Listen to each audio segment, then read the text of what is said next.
అశ్వ సంవత్సరంలో కైలాస యాత్ర Sri Gayatri tours and travels 8977349696. అందరికీ నమస్కారం. Welcome to it's you TV. ప్రస్తుతం మనతో పాటు ఉన్నారు ప్రముఖ ఆధ్యాత్మికవేత్త, వేదిక్ ఆస్ట్రాలజర్ గోనుగుంట్ల సురేష్ బాబు గారు. వారితో మాట్లాడి 2026 శ్రీ పరాభవ నామ సంవత్సరంలో ద్వాదశ రాశుల వారికి ఏ విధంగా ఉందో తెలుసుకుందాం. నమస్కారం గురువు గారు. త్రిపుర గారు నమస్కారం అండి. గురువు గారు, ఈ 2026 శ్రీ పరాభవ నామ సంవత్సరంలో కన్యా రాశి వారికి ఏ విధంగా ఉంటుంది గురువు గారు? సో త్రిపుర గారు, మనం శ్రీ పరాభావ నామ సంవత్సరంలో ఉన్నాము. ఈ మీనింగ్ లో పరాభవం, ఓకే. పరా అంటే దూరంగా ఉండటం, అభావం అంటే ఇన్ఫీరియారిటీ కాంప్లెక్స్, భయపడుతూ ఉండటంలో ఉంటుంది కదా, ఈ సిచ్యువేషన్ అనుకోవాలి. శ్రీ పరాభావ నామ సంవత్సరం అంటే మనకి పిరికితనానికి దూరంగా ఉండాలి, ఇన్సెక్యూరిటీ ఫీలింగ్కి దూరంగా ఉండాలి అని చెప్పుకోవాలి. ఫస్ట్ ఏంటంటే, అసలు మనం ఎందుకు భయపడుతూ ఉంటాం చెప్పండి? మనం భయపడకుండా భయానికి దూరంగా ఉండాలి. ఎందుకు ఫస్ట్ భయపడతామంటే, ఎప్పుడైతే మనం అధర్మబద్ధంగా ఏదైనా పని చేసినప్పుడు, సమాజానికి వ్యతిరేకంగా ఏదైనా పని చేసినప్పుడు, చేయకూడని పనులు చేసినప్పుడు లోన బాధపడుతూ దూరంగా ఉంటూ ఉంటాం అనమాట. అయితే శ్రీ పరాభావ నామ సంవత్సరంలో అలా ఎవరైనా గనక తెలిసి కానీ తెలియక కానీ ఏదైనా గనక ఎగనెస్ట్ ధర్మానికి వ్యతిరేకంగా గనక వెళ్ళుంటే వాళ్ళకి ఎక్స్పోజ్ అయిపోతాయి స్కాములు లాంటివి.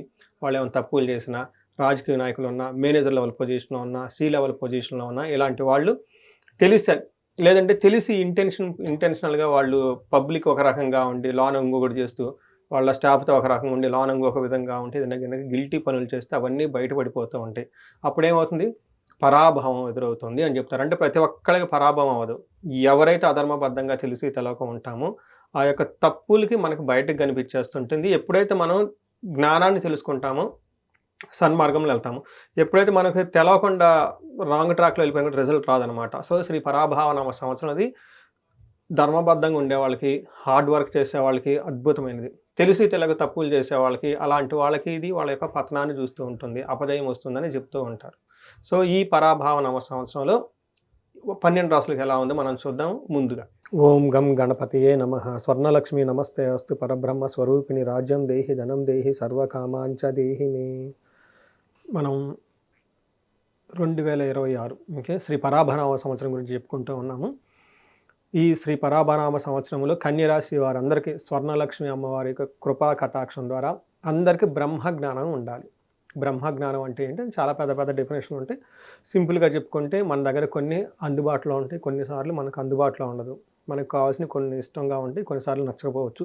బట్ ఎలాంటి సందర్భంలో కూడా మనం ఆనందంగా హ్యాపీగా ఉండే ఒక మైండ్ సెట్ ఉంటే అదే బ్రహ్మతత్వం.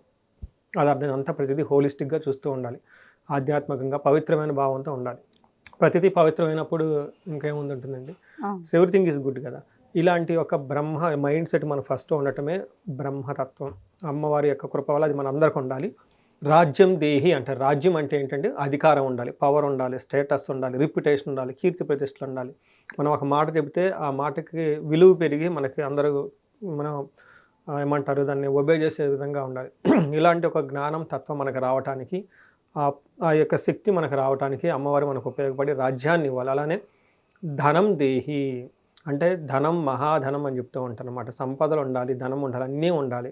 ఎంత ఉండాలంటే మన ఇంటి నిండా ధనం ఉండాలి, ఆఫీసులు ఉంటే ఆఫీస్ నుండి ఉండాలి, ఎక్కడికి పోతే అక్కడ ధనం ఉండాలి. మనకి ఈ వ్యాలెట్ వాడండి, యూపీఐ వాడండి, ఏది ఉన్నా కానీ ప్రతిదీ ధనమయం, వాళ్ళ ఫింగర్ టిప్స్ మీద ఉండాలి. అంతేకాకుండా సర్వకామార్థ సిద్ధి, వీటితో కాకుండా ఇంకా వాళ్ళకి రకరకాల కోరికలు ఉంటాయి. ఏదున్నా కానీ మనసులో అనుకున్న తక్షణం ఇది కావాలని అది మొత్తం వాళ్ళకి సిద్ధించాలి. అలా అమ్మవారు మనందరినీ ఆశీర్వదించాలని కోరుకుంటూ మనం కన్యరాశి వారి గురించి మాట్లాడుకుందాం. మనం లాస్ట్ ఇయర్ కూడా నేను చాలాసార్లు చెప్పానండి, ఉన్న బాగా సూపర్ రాసుల్లో ఏదైనా కొన్ని రాసులు ఉంటాయి, 3-4 రాసులు చాలా బాగుంటాయి. ఇప్పుడు ఒక 3-4 కొంచెం ఛాలెంజింగ్గా ఉంటాయి, మిగతా అన్ని ఒక 3-4 మోడరేట్గా ఉంటాయి. బాగా ఉన్న రాసుల్లో ఈ కన్యరాశి ఒకటి. వీళ్ళకి చాలా బాగుంటుంది. డీటెయిల్స్ మనం చూద్దాం. ఫస్ట్ ఇందులో ఉత్తర 2, 3, 4 పాదాలు, హస్త 1, 2, 3, 4 పాదాలు, చిత్త 1, 2 పాదాలు అంతా కన్యరాశిలో ఉంటారు. పేరు బలం కనుక చూసుకుంటే వీళ్ళకి టో, పా, పీపు, షం, టా, పే, పో అనే లెటర్స్ అంతా ఇందులో ఉంటారు. మనం ఇందులో వీళ్ళకి ఆదాయము, వ్యయము, రాజ్యపూజ్యం, అవమానం కనుక చూసుకుంటే వీళ్ళకి ఆదాయం 8 ఉందండి, వ్యయం 11 ఉంది. అంటే ఖర్చు కొంచెం ఎక్కువగా పెడుతూ ఉంటారు. బట్ ఈ ఖర్చు కూడా వీళ్ళు శుభకార్యాల గురించి పెడుతుంటారని గమనించుకోవాలి. అంటే మంచి పర్పస్‌తో పెడుతూ ఉంటారు. మంచి ఉద్దేశంతో పెడుతుంటారని గమనించాలి. అలాగే ఇక రాజపూజ్యం 3, అవమానం 3 అంటే ఇది ఈక్వల్‌గా ఉంది. పెద్ద దాని గురించి అయితే పట్టించుకోని అవసరం ఏం లేదని చెప్పుకోవాలి. అయితే ఇక్కడ ఏమవుతుందంటే వీళ్ళకి లఘు గోచారం, సూక్ష్మ గోచారం ప్రకారం చూసుకుంటే మన మహర్షి ఇచ్చిన ఒక గొప్ప జ్ఞానం మార్గశక్తి. అంటే వీళ్ళు ట్రావెల్ ఎక్కువగా చేస్తూ ఉంటారు. తిరుగుతూ ఉండే అవకాశం ఎక్కువగా ఉంటుంది. స్థాన ప్రాప్తి. వీళ్ళకి గురువు అనుకూలంగా ఉన్నారనమాట. ఇప్పుడు గోదావరి పుష్కరాల తర్వాత జూన్ తర్వాత అనుకూలంగా ఉండి ఉన్నత పదవులు వచ్చే అవకాశం ఎక్కువగా ఉంటుంది. మంచి పొజిషన్‌లో అయితే ఉన్నారు. వీళ్ళకి రాహు విశేషంగా యోగ్యతనిస్తూ విత్తం, ధనాన్ని ఇస్తూ ఉన్నారనమాట. అలానే కేతు 12వ స్థానం ఉండి ఉన్నప్పటికి కూడా విపరీత వేద వల్ల కేతు వల్ల పెద్ద వీళ్ళకి హాని అయితే జరగదు. వీళ్ళకి పుణ్యక్షేత్రాలు ఎక్కువగా దర్శించుకుంటూ ఉంటారని గమనించాలి. బట్ ఓవరాల్‌గా చూసుకుంటే మనం సమరీ 7వ స్థానంలో వీళ్ళకి శని ఉండటంతో వీళ్ళకి కంటక శని అంటారు. దాని మీనింగ్ ఏంటి? వీళ్ళంతా చాలా స్ట్రాంగ్‌గా ఉంటారు, యాక్టివ్‌గా ఉంటారు. నడుచుకుంటూ వెళ్తూ ఉంటారు యాక్టివ్‌గా. కానీ మధ్యలో ముళ్ళు గుచ్చుకుంటుంది. ఒక చిన్న ముళ్ళు. అదేమవుతుంది? ఉన్నట్టుండి ఒక ప్రాణం పోయినట్టు ఫీలింగ్ వస్తది. అలానే ఏదో పని చేస్తూ ఉంటారు. చాలా స్ట్రాంగ్‌గా ఉంటారు. కాల్లో ముళ్ళు గుచ్చుకోవడం పెద్దదా అంటే కాదు. అలా పీకేసుకొని వెళ్ళిపోతాం. దానికి పెద్ద బెడ్ రెస్ట్‌లు లాంటివి ఏమి ఉండదు. కానీ అది గుచ్చుకున్నప్పుడు మనకి ప్రాబ్లమ్ వస్తుందనమాట. అలానే వీళ్ళు ఎలా ఉంటారంటే కన్య రాశి వాళ్ళకి ఓవరాల్‌గా చెప్పుకుంటే చాలా స్ట్రాంగ్‌గా దూకుడుగా వెళ్ళిపోతూ ఉంటారు. కానీ అక్కడక్కడ చిన్న ముళ్ళు గుచ్చుకునే అవకాశం ఉంటుంది. అది పెద్ద సీరియస్ అంటే సీరియస్ కాదు. దానివల్ల వీళ్ళకి గమనం ఏమైనా ఆగిపోతుందంటే అలా ఏమి ఉండదు. వెళ్ళిపోతూ ఉంటారు. బట్ అలాంటివి వస్తూ ఉంటాయని గమనించుకోవడం చాలా ఇంపార్టెంట్. ట్రావెల్స్ ఎక్కువగా చేస్తూ ఉంటారు. ఎడ్యుకేషన్ చదువుకున్న వాళ్ళకి కొంచెం వీక్‌గా ఉంటారని గమనించాలి. తర్వాత గురువు వీళ్ళకి 10వ స్థానంలో నుంచి 11 వెళ్తూ ఉన్నారండి. ఈ ఫస్ట్ ఫ్యూ మంత్స్ ఎలా ఉంటుందంటే మనకు ఒక 4 నెలలు అనుకోండి. జూన్‌లో వస్తారు కాబట్టి మే, దానికి ముందు ఏప్రిల్, మార్చ్ ఒక 2-3 మంత్స్ జూపిటర్ 10వ స్థానంలో ఉండటంతోటి కొంచెం ధనం ప్రకారం బాగుంటుంది. కంఫర్ట్, లగ్జరీ అంతా బాగుంటుంది. అయితే ఎక్కువ అవుతుందంటే వృధా సంచారణం, భయం. వృధాగా తిరుగుతూ ఉంటారు. భయంగా తిరుగుతూ ఉంటారు. స్వజనై దూషణం చైవ. వాళ్ళ సొంత మనుషులే వీళ్ళని దూషిస్తూ ఉండే పరిస్థితి వీళ్ళకు ఉంటుంది. మనకి పురాణాల్లో ఏం చెప్తారంటే శివుడు తన యొక్క బర్త్ చార్ట్‌లో చూసుకుంటే బ్రహ్మహత్య పాపం చేసి ఆ యొక్క బ్రహ్మ తల ఈ చేతికి అతుక్కొని ఉంటుంది చిటికినేలకి. అది పట్టుకొని మొత్తం తిరుగుతూ ఉంటాడు. ఆ చేత్తోటే భిక్షం అనుకొని తిరుగుతూ ఉంటాడనమాట. అలా బ్రహ్మ పాతకంతో ఉండటం వల్ల అలా వచ్చింది శివుడికి ఆ పరిస్థితి మనకి పురాణాలు చెప్తూ ఉంటారు. ఆ టైంలో శివుడికి ఆయన యొక్క బర్త్ చార్ట్‌లో 10వ స్థానంలో ఉన్నారు. అందుకని చెప్పేసి అతను డిస్ట్రక్షన్, లార్డ్ ఆఫ్ డిస్ట్రక్షన్ కదా! మనకి అలాంటి పని చేయకుండా కైలాసంలో ఉండకుండా తనే ఇక్కడ ఇలా తిరుగుతూ ఉండటానికి కారణం ఏంటంటే గురువు 10వ స్థానంలో ఉన్నారని చెప్తారు. అయితే అందరికి అలా ఉంటుందని కాదు. మనకొక ఐడియా. అంటే ఈ టైంలో వృధా ప్రయాణాలు చేస్తూ అందరి చేత కొంచెం దూషించుకునే పరిస్థితి ఉంటుంది అని గమనించుకోవాలి. అలానే గురువు అయితే ఇది ఎప్పటి వరకు ఓన్లీ వచ్చే 2-3 మంత్స్ వరకే. ఆ తర్వాత గురువు వీళ్ళకి 11వ స్థానంలో వెళ్ళటంతోటి పెళ్లి కాని వాళ్ళకి పెళ్ళవుతుంది, పిల్లలు కాని పిల్లలవుతారు, అన్నదమ్ముల నుంచి చాలా బాగుంటుంది. సర్వత్ర విజయం, సుఖం, శత్రునాశనం. మీకు అర్థమై ఉంటుంది ఇందులో. ఇంకా ప్రతి చోట విజయం ఉంటుంది, సుఖం ఉంటుంది, శత్రునాశనం. శత్రువులు అనేవాళ్ళు వీళ్ళ దగ్గర ఉండరు. మంత్రసిద్ధి. చాలామంది విష్ణు సహస్రనామాలు, లలిత సహస్రనామాలు ఇలా కొన్ని చేస్తూ ఉంటారు. చాలామంది మేము పెద్ద ఎదుగుదల లేదండి, మాకు పెద్ద ఉపయోగం కనపడలేదని చాలామంది చెప్తూ ఉంటారు. అంటే వాళ్ళు చదివే దాంట్లో లోపం ఉండుండొచ్చు, లేదంటే దానిలో చాలా రకాలు ఉంటుంది. బట్ ఈ టైంలో కనుక చేస్తే వీళ్ళకి చక్కగా కలిసి వచ్చే అవకాశం ఎక్కువగా ఉంటుంది. జూన్ తర్వాత ఒక దేవత యాత్రలు చేసినా, మంత్రం తీసుకున్నా కానీ, గురువు దగ్గర ఏదైనా చాంట్ చేసినా కానీ శ్లోకం దాని యొక్క సిద్ధి వీళ్ళకి ఎక్కువ వస్తుందని గమనించాలి. నెక్స్ట్ వీళ్ళకి చాలా బాగా సపోర్ట్ ఇచ్చే గ్రహము రాహు. రాహు 6వ స్థానంలో ఉండటంతో విపరీతమైన ధైర్య సాహసాలు వీళ్ళకుంటాయి. మనకేం చెప్తారు? ధైర్య బుద్ధి, వీర్య వృద్ధి, రిపునాశనం, సదాశుభం అంటారు. సదాశుభం అంటే ఏంటి? ఎప్పుడు శుభం ఉంటుంది. ధైర్యంగా బుద్ధి ఉంటుంది. వీర్య వృద్ధి అని చెప్తారు. అంటే మంచి స్ట్రాంగ్ హై లెవెల్ ఎనర్జీ ఉంటుందని చెప్పుకోవచ్చు. గౌర్భూమి శత్రువునాం లాభ అంటారండి. వీళ్ళ అదృష్టం ఎట్లా అంటే వీళ్ళకి ఎవరైనా శత్రువులు ఉన్నా వాళ్ళ ద్వారా కూడా వీళ్ళకి లాభం వచ్చిందంట. చూడండి, అదృష్టం అంటే అదే కదా. అందుకని చెప్పేసి ఈ టైంలో ఆవులను కొంటాం, భూములు కొంటాం, పొలాలు కొంటాం, ఇళ్ళు కొంటాం. ఇంకా శత్రువులు వీళ్ళకి వచ్చి హెల్ప్ చేస్తుంటే ఇంకేముంటారండి. శత్రువుల నుంచి ఎలా వచ్చిందండి లాభం అని ఒక ఆయన అడిగారు. అప్పుడు ఆ టైంలో ఎలక్షన్స్ జరుగుతూ ఉన్నాయి. సో కొన్నిసార్లు ఏమవుతుందంటే ఈ ఎమ్మెల్యేగా ఒకళ్ళు ఉంటారు, ఎంపీగా ఒకళ్ళు ఉంటారు, వాళ్ళకి అండర్స్టాండింగ్స్ ఉంటాయి. నువ్వు ఇది తీసేసుకో, నాకు ఇది సపోర్ట్ చేయని చెప్పేసి. కొన్నిసార్లు ఇలా వాళ్ళు ఎగనెస్ట్ పార్టీ, బట్ ఇలా మ్యూచువల్గా అండర్స్టాండింగ్తో ఉండి పనులు చేసుకునే వాళ్ళు చాలామంది ఉంటారు. లేదంటే కొన్నిసార్లు మన మీద బాగా కక్ష కట్టి పొలం గురించి కోర్టులో కేసేసి అలా ఇబ్బంది పెట్టిన వాళ్ళు వాలంటరీగా వాళ్ళంతా వాళ్ళే విత్డ్రా చేసుకుని వెళ్ళిపోతారు. సారీ కూడా చెప్తారు. ఇలాంటి పరిస్థితులు జరిగే అవకాశం కన్యరాశి వాళ్ళకి చాలా ఎక్కువగా ఉంది. సో వెరీ మంచి పొజిషన్లో ఉన్నారని మీరు గమనించుకోవచ్చు. గురువుగారు వాళ్ళ గ్రహస్థితి ప్రకారం ఏ విధంగా ఉందో తెలిపారు, వాళ్ళ నక్షత్రం ప్రకారంగా ఏ విధంగా ఉంటుంది గురువుగారు ఆ రాశి వారికి? ఇందులో ఉత్తర ఫాల్గుని, హస్త చిత్త నక్షత్రాలు ఉంటాయండి. చాలా పవర్ఫుల్ నక్షత్రాలు ఉంటాయి. ఇందులో చాలా జెంటిల్ అండ్ హస్త చిత్త చాలా జెంటిల్ నక్షత్రాలు. ఇందులో ఉత్తర ఫాల్గుని రాజసమాన సౌఖ్యం అంటే ఏంటండి, కింగ్ లాంటి కంఫర్ట్ ఉంటుంది, ధనలాభం ఉంటుంది, సుఖం ఉంటుంది. ఛాలెంజెస్ కనుక చూస్తే వీళ్ళకి హెల్త్కి సంబంధించి కొంచెం జాగ్రత్తగా ఉండాలి, భయం గొలిపే పరిస్థితులు ఎక్కువ ఉంటాయని గమనించాలి. నెక్స్ట్ హస్త నక్షత్రం వాళ్ళకి రాజసమాన సౌఖ్యము, ధనలాభము, సుఖము ఉంటుంది. బట్ వీళ్ళకు కూడాను ఏమంటారు, భయం కలిపే పరిస్థితులు ఎక్కువగా ఉంటుంది. హెల్తీగా చాలా బాగుంటారు. లాస్ట్లో చిత్తా నక్షత్రం వీళ్ళకి రాజసమాన సౌఖ్యం ఉంటుంది, ధనలాభం ఉంటుంది, సుఖంగా ఉంటారు, సంపదలు ఉంటారు, హెల్త్ చాలా బాగుంటుందని గమనించుకోవాలి.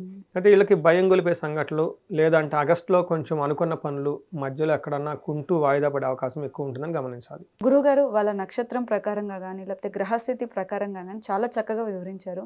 వాళ్ళకి వచ్చే ఆటంకాలను తట్టుకుని బయటపడాలంటే ఎటువంటి పరిహారాలు పాటించాలి గురువుగారు? ఫస్ట్ వీళ్ళకి శనికి సంబంధించి శనికి తైలాభిషేకం చేసుకుంటూ ఉంటే చాలా బాగుంటుంది. 1 జూన్ వరకు గురువుకి సంబంధించి సంపూర్ణ గ్రహశాంతులు చేయించుకుంటే చాలా బాగుంటుంది. వీటితో పాటు వీళ్ళు ఎక్కువగా శివాలయాలు దర్శించుకుంటూ ఉంటే చాలా బాగుంటుంది. ఇంకా వీళ్ళకి భయం కలిపే పరిస్థితులు ఎక్కువగా ఉంటున్నాయి కాబట్టి చండీ హోమం, చండీ పారాయణం చేసుకుంటే ఇంకా చాలా బాగుంటుంది. ఎందుకంటే రాహు ఆల్రెడీ చాలా బాగున్నారు. గురువుకి సంబంధించిన సంపూర్ణ శాంతిగా గురు పీడ పోవటానికి మనకి గుంటూరు దగ్గర నరసరాపేట లేని దగ్గరలో కోటప్పకొండ అని ఉంటుందండి. అక్కడ దక్షిణామూర్తి అవతారంలో ఉంటారు శివుడు, కొండ మీద ఉంటుంది. అక్కడ సామూహికంగా చాలా సింపుల్గా హోమాలు చేస్తూ ఉంటారు. దేవస్థానం వాళ్ళే గవర్నమెంట్ నుంచే చేస్తూ ఉంటారు. చాలా తక్కువ అమౌంట్ కూడా తీసుకుంటారు. అక్కడ ఒకసారి హోమం చేయించుకుంటే సామూహికంగా అక్కడ టెంపుల్ ప్రెమిసెస్లో టైం స్పెండ్ చేస్తే చాలా బాగుంటుంది. కింద కొన్ని ఆశ్రమాలు కూడా ఉంటాయండి. అక్కడ కొంత టైం స్పెండ్ చేస్తే ఆ యొక్క గురువు సంబంధించిన గ్రహానికి సంబంధించిన ఈ నెగిటివ్ ఎనర్జీ అంతా పోతుందండి. గురువుల యొక్క ఆశీర్వాదం వస్తుంది.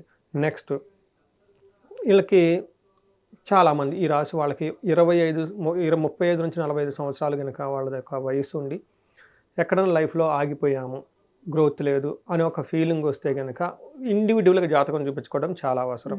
ఎందుకంటే వీళ్ళకి 35 నుంచి 45 సంవత్సరాలు చూడండి, వీళ్ళకి ఆల్రెడీ సక్సెస్ఫుల్గా ఎడ్యుకేషన్ ఉంటుంది, ఓ 10 years కెరీర్లో కూడా ఉంటారు, ఒక మేనేజర్ లెవెల్కి వెళ్ళిపోయి ఉంటారు. ఇక్కడ వీళ్ళకి ఏమవుతుందంటే ఇండివిజువల్ లైఫ్లో కానివ్వండి, లేదంటే ప్రొఫెషనల్ లైఫ్లో కానివ్వండి, లేదంటే కొన్ని మనకి భార్యాభర్తలు అట్లాంటి వాటికి సంబంధించిన ఎక్కడ కనుక బ్రేక్లు అనిపించి స్టాగ్నేటెడ్గా ఉన్నాము, గ్రోత్ లేదు, ఎక్కడో ఛాలెంజెస్ కనుక అనిపిస్తే ఒక్కసారి హారోస్కోప్ చెక్ చేసుకొని వాళ్ళ జాతకాన్ని బట్టి మనం పరిహారాలు అవన్నీ చేసుకుంటే చాలా బాగుంటుంది. ఇంకొకటి ముఖ్యంగా గమనించుకోవాల్సింది ఏంటంటే మనకి 40-45 మిడ్ లైఫ్ క్రైసిస్ అంటారు. అంటే సడన్గా సైకలాజికల్ డిస్టర్బెన్స్ రావటం, హార్మోనల్ చేంజెస్ రావటం, ఇవన్నీ మనకి చెప్పుకుంటూ ఉంటాయి ఈ సైకాలజీలో. బట్ ఈ టైంలో మన జ్యోతిష శాస్త్రంలో మన దగ్గర ఏం చెప్తారంటే అది time to connect to the universe, time to connect to the ancestors depth అంటారు. ఆ టైంలో సడన్గా డెప్త్ వచ్చిందంటే మీనింగ్ ఏంటంటే ఇప్పటిదాకా మీరు చదువుకున్నారు, జాబ్ చేసుకున్నారు, భార్య పిల్లలు అందరూ వచ్చారు కదా, నెక్స్ట్ వాళ్ళకి చేయాల్సిన ఎవరు చేస్తారు? దెర్ ఆర్ సర్టెన్ ఆబ్లిగేషన్స్ అనమాట. అవి చేర్చడం కూడా చాలా ఇంపార్టెంట్. అందుకని మనకి అవి శాపాలు అంటారు, లేదంటే గ్రహ దోషాలని రకరకాల పేర్లతో పిలుస్తూ ఉంటారు. బట్ నేను ఏం చెప్తుంటే అవి కెరియర్ గ్రోత్కి లేదంటే అబ్స్టాకిల్స్, కొన్ని బ్లాకేజెస్ ఉంటాయి అనమాట. ఒకటి బై జీన్స్, మన యాన్సిస్టర్స్ నుంచి వచ్చి ఇప్పుడు యాక్టివేట్ అవుతుంది.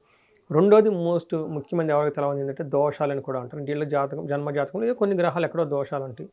ఇవి తెలుసుకొని వాటికి తగు పూజలు అవన్నీ చేస్తే ఖచ్చితంగా ఆ బ్లాక్స్ అన్ని పోయేసి వీళ్ళు జీవితంలో 10 రెట్లు ముందుకెళ్ళే అవకాశం ఎక్కువగా ఉంటుంది.